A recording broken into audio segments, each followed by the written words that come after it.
All right, so let's talk about Antigone. You hear Greek tragedy and you probably think of dusty old stories, right? But this one is different. It's not just a 2,500-year-old tale of sadness. It's actually a super practical playbook for dealing with the toughest conflicts we face in our own lives right now. And this quote, this just nails it. It really gets to the core of what we're talking about today. See, we're not going to treat this as some simple showdown between a good guy and a bad guy. No, we're going to reframe the whole thing as a massive, catastrophic systems failure. And honestly, it's the kind of failure that happens all around us all the time. So, okay, before we can really break down what went wrong, we need to be on the same page. Let's do a super quick refresh of the classic story, the one you probably heard in school. So the scene is set, right? A nasty civil war just wrapped up. The new king, Creon, he's just trying to hold things together. He makes a decree. The brother who was a traitor, Polynices, no burial for him. Leave him for the dogs. But his niece, Antigone, she's not having it. She says, nope, there's a higher law, a divine law, and she buries him anyway. Creon's response? He sentences her to be entombed alive. And from there, it's just a tragic spiral. A whole chain of suicides that leaves Creon with absolutely nothing. So, yeah, the story we all know is pretty straightforward, isn't it? You've got the brave woman, the principled hero, taking a stand against the big, bad, tyrannical king. It's a very clean-cut good versus evil story. But here's the big question.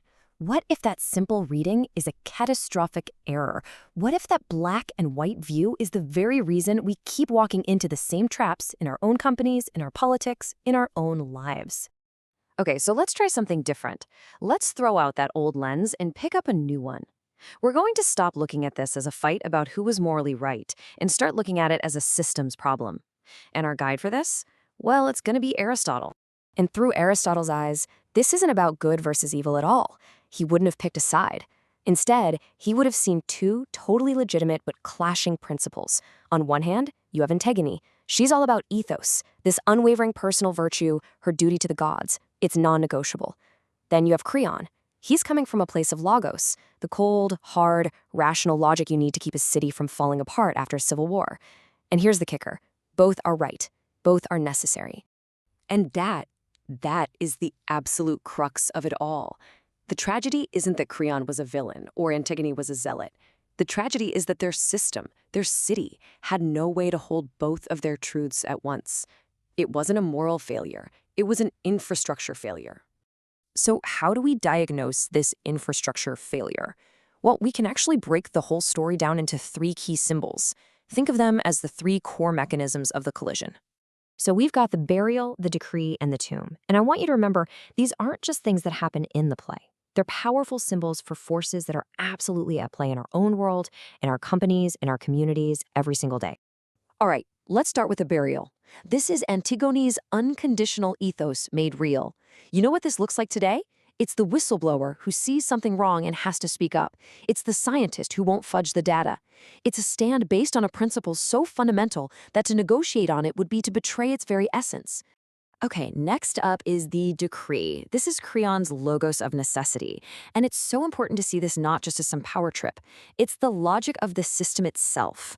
It's the HR policy that has to be applied to everyone. It's the security protocol that can't have exceptions. It's the system just doing its job, trying to maintain order and function. And that collision leads us to the tomb. The tomb is so much more than a punishment. It's what happens when you have no middle ground. It's the physical manifestation of a system that lacks the architecture to hold two truths at once. It's the empty space, the void, where a real solution should have been. So, okay, if the problem was a piece of missing architecture, that begs the question, right? What should have been there instead? I mean, if we're really committed to seeing this as an engineering problem and architectural failure, then what's the missing component? What was the one crucial piece of infrastructure that could have prevented the whole tragedy? It's what we call the middle term. And please, this is so important. Don't confuse this with compromise. This is not about meeting in the middle or watering down your principles. No, it's about designing and building a structure, a process, a shared space that allows both valid truths to coexist and find resolution instead of having to fight to the death. So let's bring this into the 21st century. What does this look like? Well, Antigone's act of burial? That's a documented civic claim. Creon's decree? That's an acknowledged institutional constraint, the rules of the system. And that crucial missing middle term, that is the infrastructure for what we call civic voice. When you don't have that, what do you get? You get the tomb. You get structural failure. And that's exactly what a framework for civic voice is designed to do. It's a practical way to build that middle term on purpose before you're in the middle of a 5-alarm fire. It's all about creating a process so that when that principal to claim comes along, the system has a way to handle it, a way to integrate it, instead of just seeing it as a threat that has to be destroyed. Okay, so let's make this really personal. How does this 2,500-year-old story about a missing piece of architecture matter to you, in your work, in your life, today? Listen, because this is going to happen to you.